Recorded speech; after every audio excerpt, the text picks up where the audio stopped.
Hello दोस्तों, स्वागत है आपका आपके अपने चैनल BW पर बायोलॉजी वर्ल्ड।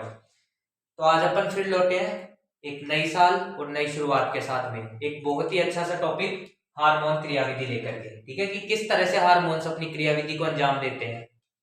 तो देखो, आज का जो टॉपिक है, इस टॉपिक में अपन देखेंगे कि हार्मोन्स होते क्या है, और उसके साथ ही साथ अपन देखेंगे कि हार्मोन्स कितने टाइप के होते हैं और उनपे कैसे वो अपनी क्रियाविधि, अपने रिस्पॉन्सेस को शो करते हैं।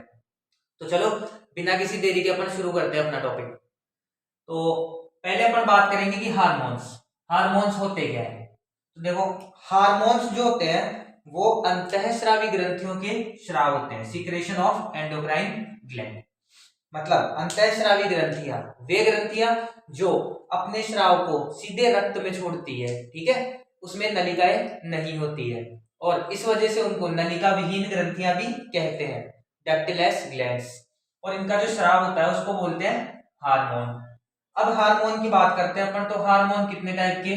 दो टाइप के, एक तो वाटर सोल्यूबल और एक फैट सोल्यूबल। मतलब एक तो जल में घुलनशील और एक वसा में घुलनशील। जैसे विटामिन पढ़ते हैं ना अपन, एक तो जल में घुलनशील होते हैं विटामिन बी और विटामिन सी, और बाकी के एडेक जो है वो फैट सोल्यूबल होते हैं, vitamin A, vitamin D, vitamin E और विटामिन के। वैसे ही हार्मोन भी कितने, दो टाइप के होते हैं, एक तो जल में घुलनशील और एक वसा में घुलनशील।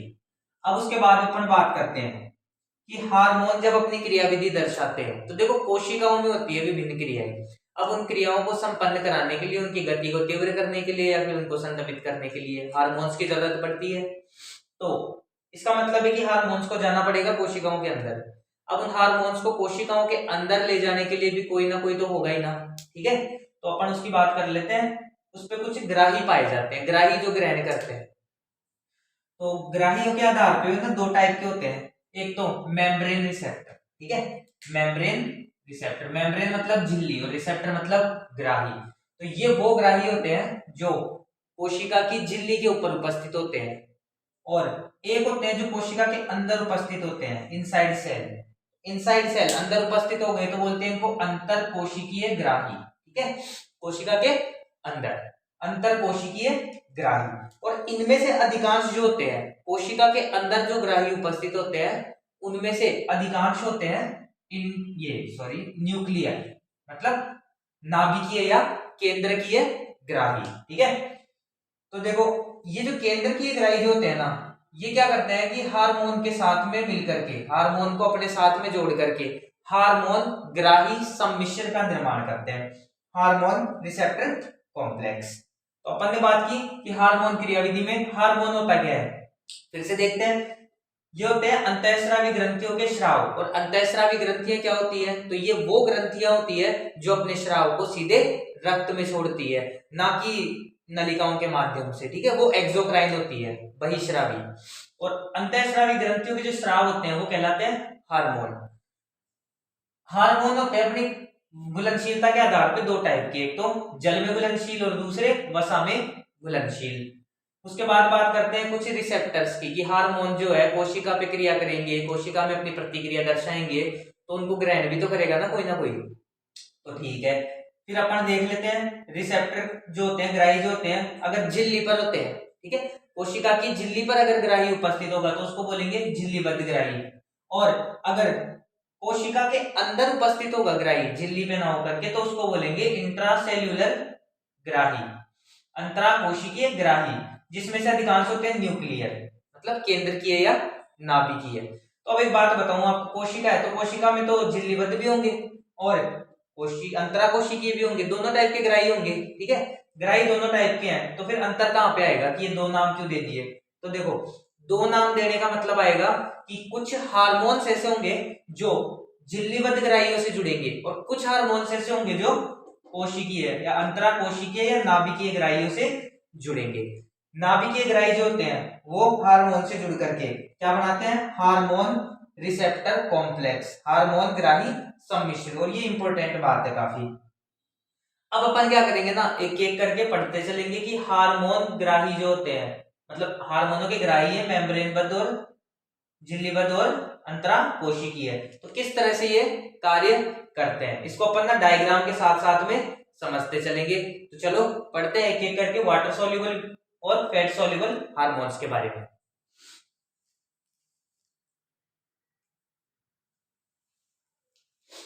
तो देखो सबसे पहले अपन देखेंगे जल में घुलनशील हार्मोन्स के बारे में। तो जल में घुलनशील हार्मोन्स जो होते हैं उनमें ज्यादातर क्या होते हैं ना, अमीनो एसिड डेरिवेटिव्स होते हैं या फिर प्रोटीनेशियस होते हैं, ठीक है। तो उसमें अपन एक एग्जांपल लेंगे FSH, फॉलिकुलर स्टिमुलेटिंग हार्मोन, पुटकीय प्रेरक हार्मोन। अब देखो उसके बारे में अपन ना एक अलग से लेक्चर बनाएंगे इन हार्मोन्स के बारे में, लेकिन थोड़ा सा मैं आपको बता देता हूँ कि FSH जो होता है ना, ये मेल और फीमेल दोनों में काम आता है, ठीक है। बोले क्या काम आता है, तो ये मेल में तो जो गैमेटोजेनेसिस होती है, ठीक है, मतलब स्पर्मेटोजेनेसिस, मेल में तो स्पर्मेटोजेनेसिस मतलब स्पर्म फॉर्मेशन की प्रोसेस, और फीमेल में oogenesis, उसमें ये काम आता है अंडाणु के निर्माण की प्रक्रिया और उसमें शुक्राणु निर्माण की प्रक्रिया के अंदर। अब देखो अब अपन बात करते हैं कि झिल्लीबद्ध ग्राही जो होते हैं जल में घुलनशील जो हार्मोन्स होते हैं उनमें काम आते हैं झिल्लीबद्ध ग्राही। अपन एक तरह से मान सकते हैं कि ये क्या है ना, एकदम वीआईपी बढ़िया आदमी है। यहाँ पर अपने प्रोग्राम हो रहा है, फिजियोलॉजिकल रिस्पॉन्स में प्रोग्राम है।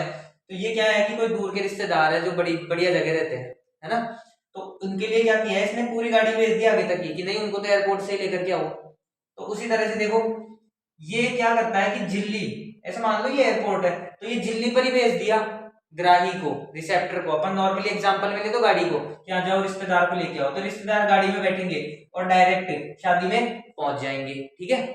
तो चलो अब इसको बात करते हैं कि यहाँ पर क्या होगा ना कि हार्मोन जैसे FSH झिल्लीबद्ध ग्राही के साथ, झिल्ली पर उपस्थित ग्राही के साथ में जुड़ जाएगा और वहां से ये, लेकिन देखो दूर के रिश्तेदार नखरे तो लगाएंगे ना थोड़े, तो ये क्या करेंगे कि नहीं हमें तो गाड़ी दूसरी और चेंज करनी है, चलो कोई बात नहीं। तो ये लोग क्या किए, सबसे पहले तो झिल्लीबद्ध ग्राही के साथ में जुड़ गए। अब हार्मोन क्या होता है, प्राथमिक संदेशवाहक होता है, ठीक है।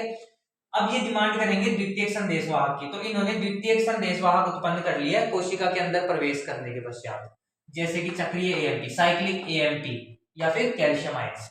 तो अब यह हार्मोन क्या करेंगे, पहले रिसेप्टर्स के साथ जुड़ जाएंगे और रिसेप्टर्स के साथ जुड़ करके जो कि झिल्ली पर उपस्थित है ग्राही, द्वितीयक संदेशवाहक उत्पन्न करेंगे जैसे कि चक्रीय AMP या कैल्शियम आयंस।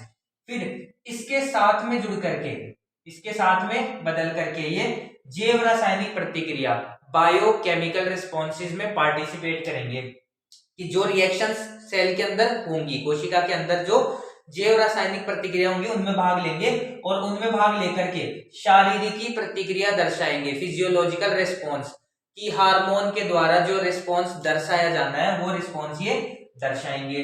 तो देखो कुछ भी नहीं है इसके अंदर, मतलब एक झिल्लीबद्ध ग्राही आएगा और वहां से द्वितीयक संदेशवाहक उत्पन्न करके डायरेक्ट एंटर कर जाएगा फिजियोलॉजिकल रिस्पॉन्स के अंदर। दोबारा देखते हैं FSH हार्मोन, ठीक है, पुटकीय प्रेरक हार्मोन जो एक वाटर सॉल्युबल है। इसका एग्जांपल लेकर के अपन देख रहे हैं कि ये झिल्लीबद्ध ग्राही के साथ में जुड़ेगा और जुड़ करके द्वितीयक संदेशवाहक उत्पन्न करेगा।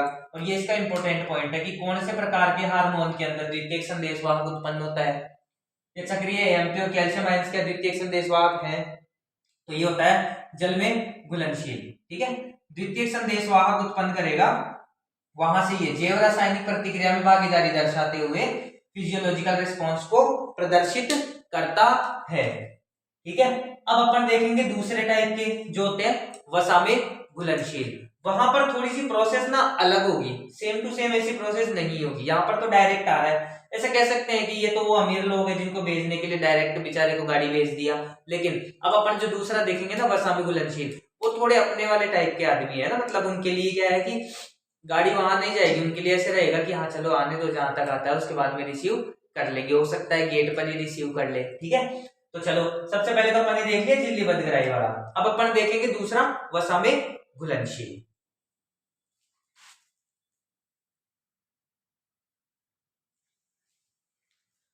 देखो दूसरे प्रकार की जो अपन प्रतिक्रिया देखते हैं वो देखते हैं वसा में घुलनशील हार्मोन्स के लिए।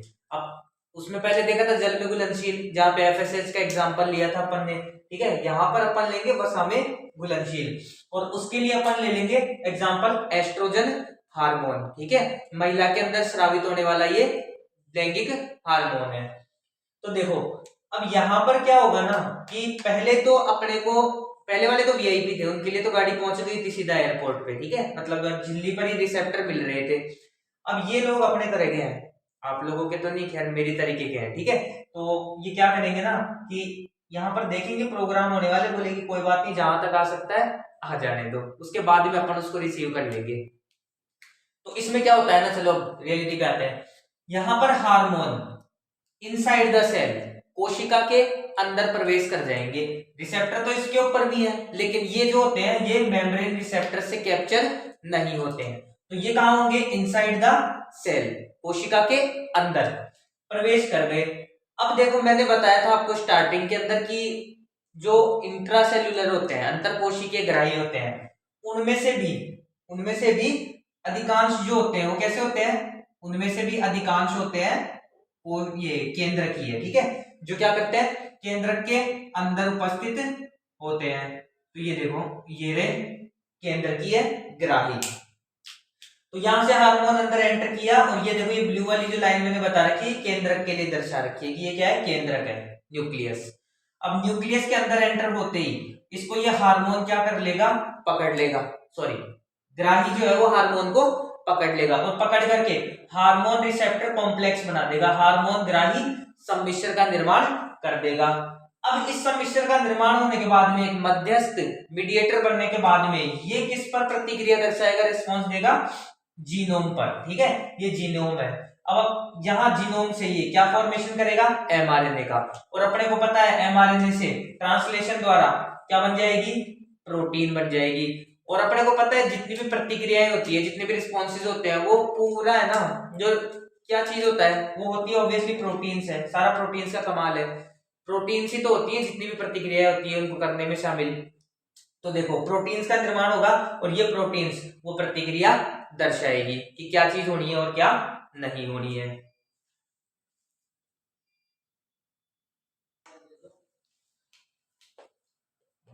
सॉरी लाइट की वजह से थोड़ा ग्लिच आ गया था, है ना। तो देखो अपन फिर से देखते हैं एक बार। हार्मोन जैसे कि एस्ट्रोजन, ये क्या होते हैं, फैट में सॉल्युबल, वसा में घुलनशील होते हैं। तो ये क्या करते हैं, डायरेक्टली अंदर प्रवेश कर जाते हैं, कोशिका के अंदर प्रवेश करेंगे, एंटर करेंगे। उसके बाद में देखो ब्लू लाइन से जो मैंने केंद्रक बता रखा है न्यूक्लियस, तो ये क्या करेंगे, इस न्यूक्लियस में एंटर होने के बाद इसमें प्रेजेंट होते हैं इंट्रासेल्युलर रिसेप्टर, अंतराकोशिकीय ग्राही, जिसमें से अधिकांश होते हैं, मैंने बताया था कि न्यूक्लियर वाले केंद्र की है, ठीक है, तो ये वो वाले ही है, केंद्र की है ग्राही। अब ये केंद्र की ग्राही क्या करेंगे ना कि इस ग्राही के साथ मिलकर के हार्मोन को और कॉम्प्लेक्स रिसेप्टर बना लेंगे, हार्मोन रिसेप्टर कॉम्प्लेक्स, हार्मोन ग्राही सम्मिश्र का निर्माण कर लेंगे। फिर बाद में ये सम्मिश्र किस पे प्रतिक्रिया करेगा, जीनोम पर, और वहां से एमआरएनए का निर्माण करके प्रोटीन का निर्माण कर लेगा, और फिर दर्शाएगा ये शारीरिक प्रतिक्रिया, मतलब फिजियोलॉजिकल रिस्पॉन्स। और इसका मतलब है कि जो रिस्पॉन्स ये डिनोट करना चाहता है, जो प्रतिक्रिया वो हार्मोन प्रदर्शित करना चाहता है, वो प्रतिक्रिया वो प्रदर्शित कर देगा। तो देखो अपन ने दो टाइप के पढ़ लिए, वाटर सोल्यूबल और फैट सोल्यूबल। वाटर सोल्यूबल में देखा था एग्जांपल में एफएसएस लिया था अपन ने, वो झिल्लीबद्ध ग्राहियों से, ठीक है, मेम्ब्रेन रिसेप्टर से जुड़ेगा, और वहां से सेकेंडरी मैसेंजर का निर्माण करेगा, द्वितीयक संदेशवाहक का, जैसे कि चक्रीय एएमपी हो गया या कैल्शियम आयंस हो गए। और फिर बाद में वो जैव रासायनिक प्रतिक्रिया और उसके बाद में फिजियोलॉजिकल रिस्पॉन्स के अंदर भागीदारी दर्शाएगा। लेकिन इसके अंदर ये झिल्ली पर नहीं, डायरेक्ट केंद्रक के अंदर प्रवेश करता है, और वहां पर केंद्रक ग्राहियों के साथ मिलकर के, न्यूक्लियर रिसेप्टर से मिलकर के हार्मोन रिसेप्टर कॉम्प्लेक्स का निर्माण करता है, और फिर जीनोम पर प्रतिक्रिया दर्शाता है, जिससे एमआरएनए का निर्माण होता है। और एमआरएनए ट्रांसलेशन से किसका निर्माण करेगा, प्रोटीन का निर्माण करेगा ट्रांसलेशन द्वारा, और ये प्रोटीन फिजियोलॉजिकल रिस्पॉन्स में भागीदारी दर्शाएगी। तो देखो आज के लेक्चर में अपन ने पढ़ा हार्मोन्स के मैकेनिज्म, हार्मोन्स की क्रियाविधि। अब अपन ना जो नेक्स्ट लेक्चर होगा ना, तो उसके अंदर अपन क्या करेंगे ना कि हार्मोन्स के बारे में भी पढ़ेंगे, कौन से हार्मोन का क्या काम है, कहाँ स्थित होता है, ठीक है, कौन सी ग्रंथि से स्रावित होता है, ग्रंथियों के बारे में पढ़ेंगे। तो काफी टाइम बाद में अपन ने क्लास बनाई है, तो नई साल से अपन ने ना नई शुरुआत कर दी वापस से, कुछ प्रॉब्लम्स आ जाती है जिस कारण से अपन नहीं बना पाते हैं। पर देखो YouTube शॉर्ट्स वगैरह भी मैं काफी अपलोड करूंगा, उसमें मैं ना ट्रिक्स दिखाऊंगा आप लोगों को, क्रेनियल बोन्स होती है, फेशियल बोन्स होती है, ठीक है, उनकी ट्रिक्स होंगी, क्रेनियल नर्व जो होती है, कपालीय तंत्रिकाएं, उनको ट्रिक्स के द्वारा कैसे अपन याद कर सकते हैं, रख सकते हैं। वैसे तो अपन भूल जाते हैं, कितना याद करेंगे, कितना रटेंगे, ठीक है। ट्रिक से सीधा याद हो जाएगा अपने को। तो एक एक करके अपन लेक्चर बनाते चलेंगे अब जैसे जैसे अपने को मौका मिलेगा। तो इन लेक्चर्स को आप शेयर करते चलो ज्यादा से ज्यादा, ठीक है। और मिलते हैं अपने नेक्स्ट लेक्चर में। बस नया साल है तो पढ़ाई भी नए तरीके से और एकदम बढ़िया। और जो लोग प्रिपरेशन कर रहे हैं अभी, जैसे कि मेरे कुछ स्टूडेंट हैं अभी फिलहाल 11th क्लास में है, तो फाउंडेशन कोर्सेज में है ना वो, तो ये जो है कोशिश करो कि आप लोग 12th सेलेक्ट हो जाओ। आप लोगों को पता है मैं किन की बात कर रहा हूँ, ठीक है। आप लोगों को बात कर चुका हूँ मैं, लाइव भी आप लोगों से बात कर चुका हूँ क्लासरूम में। तो आप लोग क्या करो, विद 12th सेलेक्ट होने की कोशिश करो। जब सेलेक्ट हो जाओगे ना, वो होगा आपके लिए नया साल, बहुत कुछ बदल जाएगा।